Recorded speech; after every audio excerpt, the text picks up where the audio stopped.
There's been a few movies this year I've looked forward to seeing, but none so much as the American supernatural film Five Nights at Freddy's, produced by Blumhouse Productions and Scott Cawthon Productions. If the name Scott Cawthon rings a bell, it's because he is the creator of the original video game and series Five Nights at Freddy's, which came out way back in 2014. It appears Scott Cawthon was heavily involved in the creation of this movie because he, along with others, has film credits for screenplay, story, and production. I think this is great since the original creator is definitely going to work hard to make a great end product for audiences, and he and the others that put this movie together did a great job because this movie does not disappoint. Now, I am going to be revealing spoilers, so if you haven't seen this movie yet, beware. A creepy ghost child might appear under your bed if you continue watching. Also, hit the like button because that will help keep creepy ghost children away. Probably.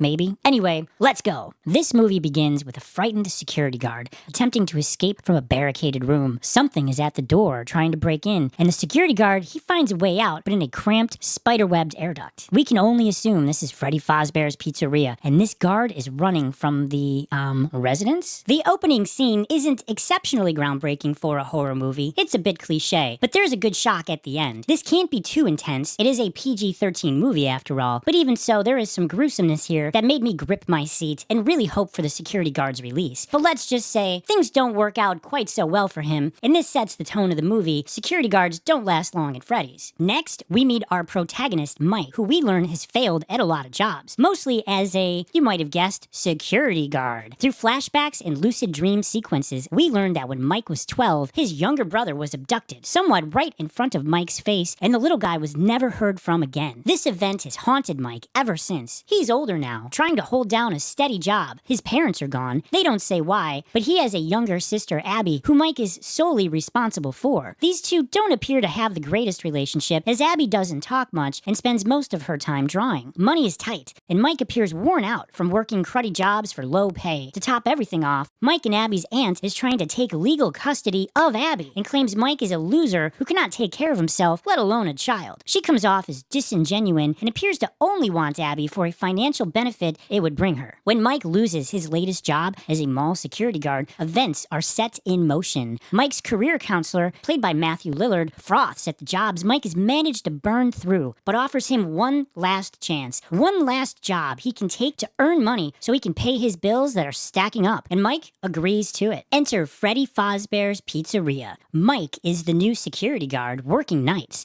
and it's from here the movie takes us through several nights, 5, at Freddy's, and with each, we learn through Mike a deeper backstory of the now broken down and practically abandoned establishment. On the first night, Mike learns that Freddy's used to be a popular place for kids and families, similar to Chuck E. Cheese's in the 1980s and 90s. He also falls asleep on his first night, which, let's be honest, is not a good look falling asleep your first day or night on the job. But whatever. He has a dream, and in it, he sees 5 children, creepy children, in a forest similar to where his brother was taken. He attempts to question these kids, but they run away. On night 2, Mike falls asleep again. Mike, bruh, it's a job, not your personal catch-up on sleepy time. Hopefully his boss doesn't find out, right? Though something tells me sleeping on this job will be the least of Mike's problems. He dreams of the creepy forest children again, and this time one of them scratches his arm. He awakes and his arm is bleeding pretty good in real life. Whoa. It's also on this night Mike meets a friendly police officer, Vanessa, who apparently swings by to check on the place from time to time. Am I sensing a love interest here? Mike and Vanessa form a friendship over a few nights. She tells Mike about how Freddy's closed down in the 1980s after 5 children went missing and were never seen again.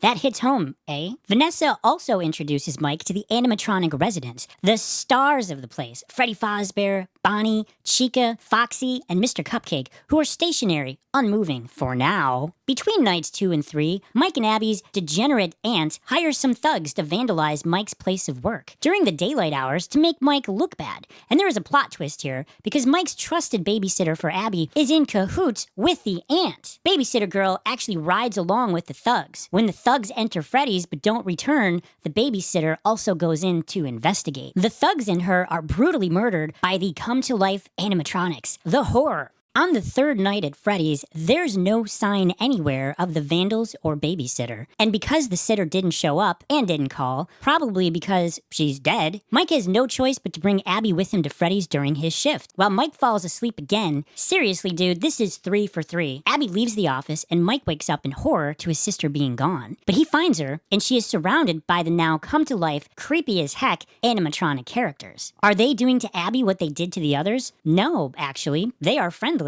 They like Abby. They seem a bit aggressive towards Mike, but Abby calms them down, and they actually seem kinda cool. Mike connects Freddy and the other characters to the disappeared children from the 80s, realizing the children's ghosts inhabit the costumes. Creepy, right? On the fourth night, things get a little crazy. Vanessa is there, Abby is back, and Freddy, Bonnie, and the others are playing their instruments on stage. There's music and laughter, and everyone is having a good time. It's like a little piece of the former glory of Freddy's has been restored. That is until Abby touches Bonnie's guitar and is shocked and mildly injured. Vanessa warns Mike he and Abby should leave this place and never return. It appears Vanessa knows more about Freddy's than she has revealed. On the final day, Mike reluctantly asks the aunt to babysit Abby, and he returns to Freddy's alone during daylight hours to look for answers about his brother. He believes the ghost children of Freddy's know who was responsible for his abduction. In a dream, Mike is perpetually sleeping on this job, it seems. The ghost children say they will make a deal with Mike. They will let Mike stay in the pleasant dream, one where his brother and parents are alive forever, in exchange for Abby. The ghost children want Abby, and Mike, in a moment of weakness, agrees,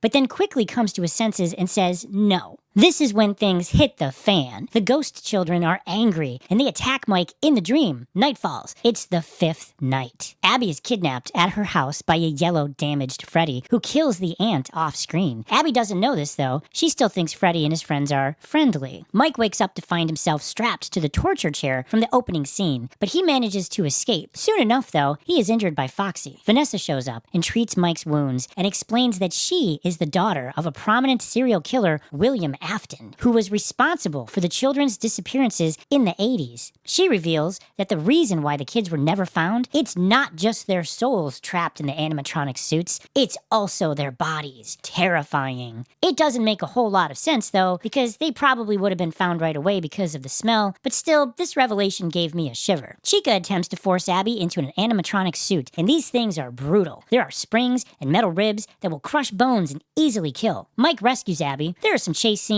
and a new character shows up, a yellow rabbit. Freddy, Bonnie, Chica, all of them are under the control of the yellow rabbit, it appears. In a drawing on the wall, the children are gathered around a yellow rabbit. The rabbit suit is actually being worn by a real man, William Afton, aka Vanessa's dad, who is also, big reveal here, Mike's job counselor from the beginning of the movie, the one who sent Mike to Freddy's in the first place. Abby realizes the children don't remember that William Afton is the bad man, the one responsible for their deaths. Also, it's revealed Mike's brother's disappearance. Abby uses her drawing skills to quickly draw a picture to replace the one stuck to the wall, displaying misinformation. The new picture shows the true tale. The yellow rabbit is evil, and now the ghost children remember. William gets his punishment, being crushed to death by the rabbit suit he wears. Vanessa, Mike, and Abby all escape, though Vanessa is badly wounded and ends up in the hospital in a coma. Roll credits. I really liked this movie. I give it a 9 out of 10 rating. Is it appropriate for young children? No, it is rated PG-13, but it is a good horror movie for more mature young audiences. A few interesting facts about this movie. Runtime is 109 minutes. It felt shorter though, as the pace was good and didn't drag. Matthew Lillard from the original Scream horror movie plays William Afton. YouTuber Matt Pat makes a cameo appearance as the waiter in the diner. Cool. The soundtrack of this movie is killer. A good mix of 80s and retro gaming music. If you made it this far in the video, thank you for watching. If you enjoyed this review, please consider subscribing to the channel and hitting the like button. It really helps me out. To all you Freddy fans out there, I say,